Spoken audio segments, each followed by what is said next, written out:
সন্ধ্যা হয় তোমরা এই দোয়াটা পড়বা, আল্লাহুম্মা মা আমসা বি মিন নি'মাতিন আও বি আহাদিন মিন খালকিক। হে আল্লাহ, আজকের এই সন্ধ্যায় আমার অথবা আপনার যে কোনো মাখলুকের মধ্যে যে সকল নিয়ামত আছে, সকল নিয়ামত ফামিনকা ওয়াহদাকা লা শারীকা লাক, এই সকল নিয়ামত একমাত্র আপনার পক্ষ থেকে। বলেন সুবহানাল্লাহ।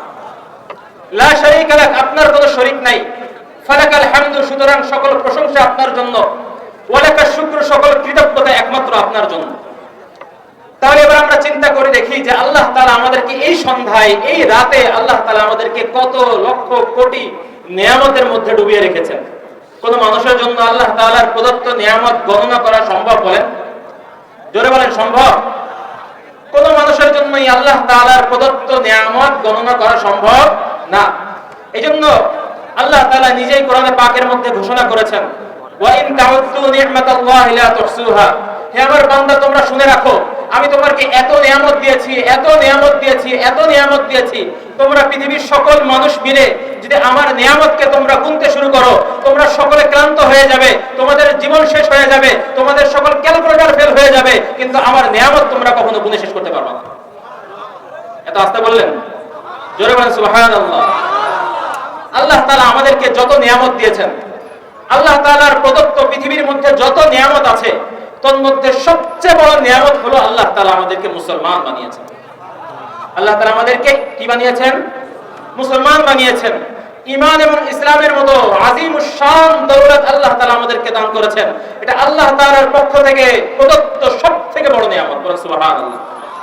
তো আল্লাহ তাআলার মেহেরবানি যে আল্লাহ তাআলা পৃথিবীর মধ্যে সবথেকে বড় নিয়ামত, পৃথিবীর মধ্যে সবথেকে সেরা নিয়ামত, যেই নিয়ামতের থেকে বড় কোনো নিয়ামত আল্লাহ তাআলা দুনিয়াতে দান করেন নাই, সেই বিরাট ঈমান এবং ইসলামের মতো আযীম শান নিয়ামত আল্লাহ তাআলা আমাদেরকে দান করেছেন। আমরা তো মনে হয় সবাই আল্লাহ তাআলার কাছে এক একটা দরখাস্ত পেশ করেছিলাম, কি বলেন? আমরা কি কেউ দরখাস্ত দিয়েছিলাম? তা আল্লাহ তাআলার মেহেরবানি, আল্লাহ তাআলা নিজ দয়ায়, আল্লাহ তাআলা নিজ অনুগ্রহে আল্লাহ তাআলা আমাদেরকে পৃথিবীর সবথেকে বড় নিয়ামত দান করেছেন। আলহামদুলিল্লাহ। তো এই পৃথিবীর মাঝে সবথেকে বড় নিয়ামত পাওয়ার পরে আমাদের তো আর কোনো করণীয় নাই, কি বলেন? কোন করণীয় আছে?